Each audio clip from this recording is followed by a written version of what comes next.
The reason why we did it is that it was 1% of nothing when you start. You make a corporate pledge up front when it's not painful, and it becomes part of your cultural DNA from day one.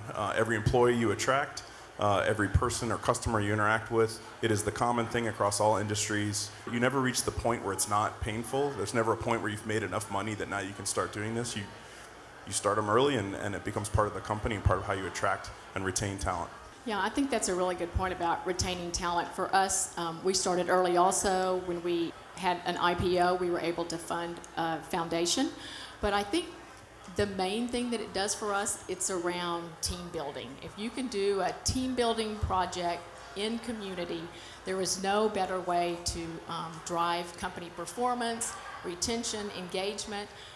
When you get out in the community with somebody and you spend time doing a community project, it's just a different focus, a different kind of thing. A couple of weeks ago, we spent time at Caritas doing something, and I spent 2 hours with a guy that sits 3 rows from me, and in that amount of time, I learned more about him and drove, things that we need to drive within the company. I mean, there's no better bonding in hair nets and washing dishes. You get things that you've never gotten before when you do work in community.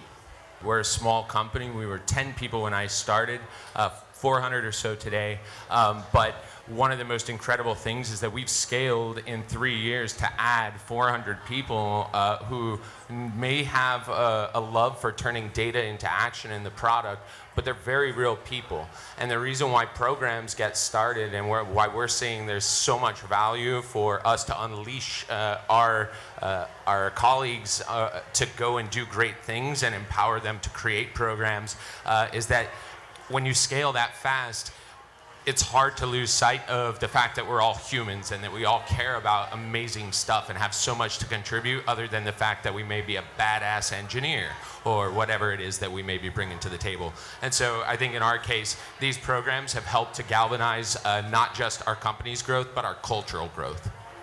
When I met these two guys, they're exactly the kind of people I look for in my company, employee advocates. I am on the HR, we call it people and talent. We don't like the dreaded HR word at Bazaarvoice. So I'm always looking for people like that to drive programs within the company. So I think what it brings to us is employee engagement, people who are, you don't just hire people who are the skill set that you're looking for, but they have a passion like you can see in these two guys at your company. So it's looking for skill set, passion, those kind of things. And I think, again, it drives retention, employee engagement, and company performance. And if you drive it from a level other than HR-led, I think that's really key.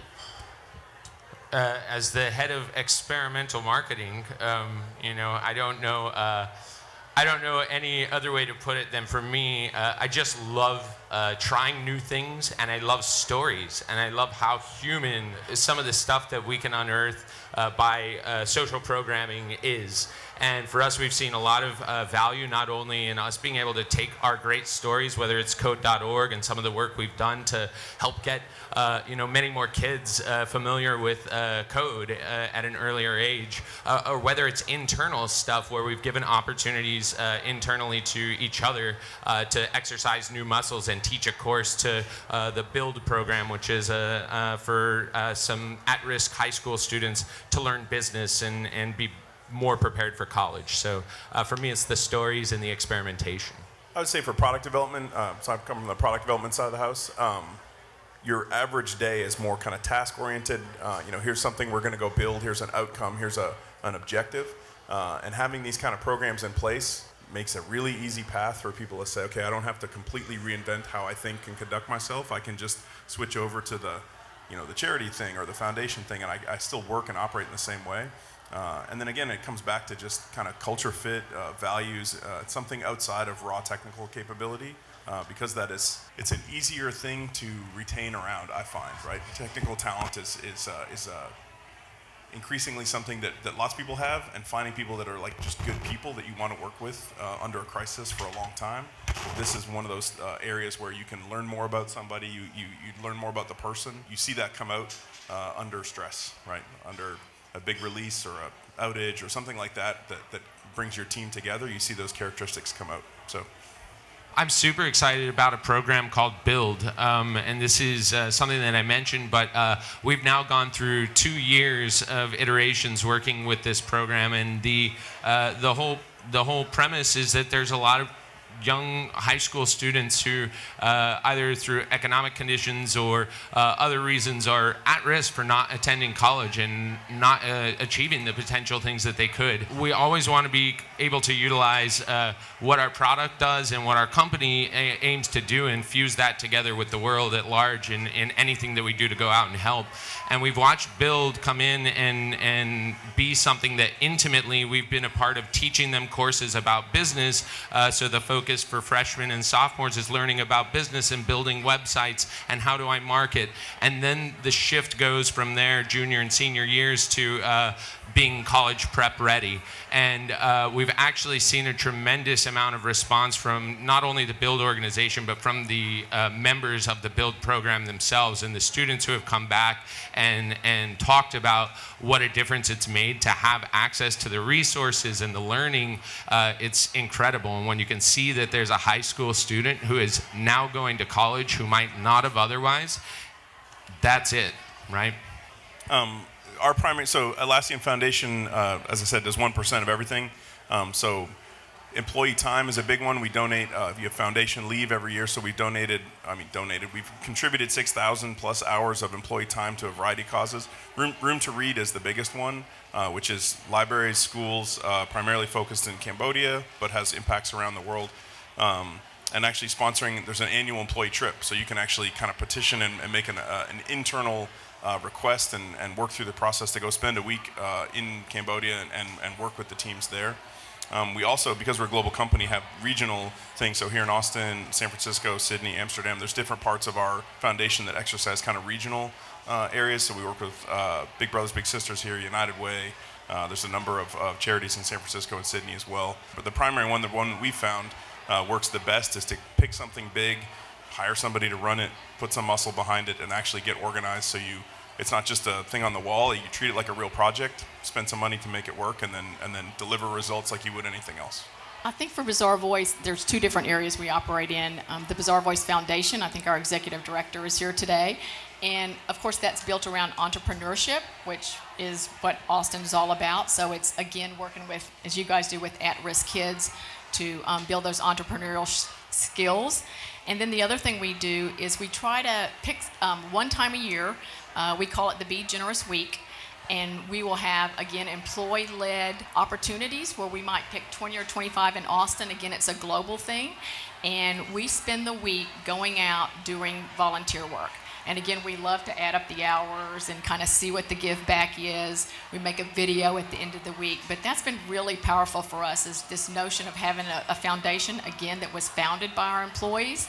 And then people are allowed to bring their personal passions into the office through this employee-led week, where we get out in the community and we involve our executives and our senior leadership team, which I think is really key to making something successful. If you don't have that, you can have executive buy-in, but I call it executive involvement. And so that has really been really well received by our employees and works really well for us. There's never really a point where you decide, okay, today's the day we're going to get organized around this. It's easier to just make it part of your DNA from day one. Everybody you hire, everybody you're attracting, what you go out to the market, the values of your company. If you look at Atlassian, all of our values are on our site, and that's how we drive all of our decisions, including this. And the charity operates, the foundation operates the same way the rest of the company does, through the corporate umbrella of values. The second thing is it's a real project, right? It's not an aspiration or something, on a whiteboard or taped in the kitchen wall. It requires people, it requires time, it requires effort to have output and deliverables, just like anything else you do. And so that would, if you had two things, it would be start early and make it a real thing that has people that work on it that make it happen. Yeah, I think I agree with that, Steve. Again, I think, just from my perspective around executive leadership, senior leadership, involvement, and then setting aside focus time or a project or a time where you can get people focused in on that and you give them permission to be out in the community. And that's why I think the senior leadership is so important. If you're sitting in your office as a manager and you say to your team, oh yeah, go ahead, you guys can go ahead and do that, it just doesn't work. You have to have that involvement from leadership. So I think, yeah, with Steve, have a project, get your senior leadership involved, and make it easy for people.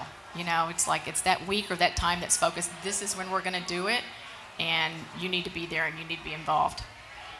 Yeah, and I can steal both of those because, again, we're a little bit more nascent in our programs. But yeah, in our case, I think it's very much in line with what we tell our customers to do and what we do as a company every day, and is go out and learn, and don't be afraid of failure. You try new things, you try new ways to engage the rest of your colleagues, new ways to engage the community. But as you build programs, you learn and you optimize the way that you are putting those to place. And in our case, we only recently were able to fully staff optimizely.org.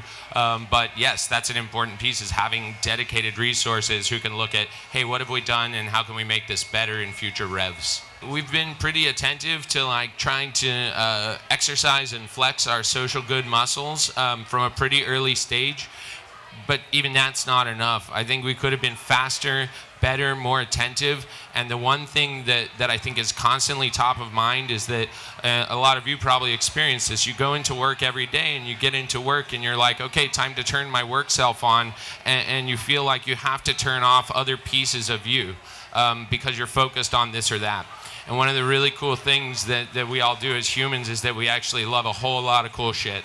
And we do a lot of stuff that matters to us. And when you combine all those things together, it makes for really awesome conversations and ideas that come to life. And so the one thing that I would say that we could have done better, faster, that we still could do better, faster, is encouraging those different conversations and for everyone to bring their entire self to work every day and not be afraid to you know, that they have to leave something that they care about at the door.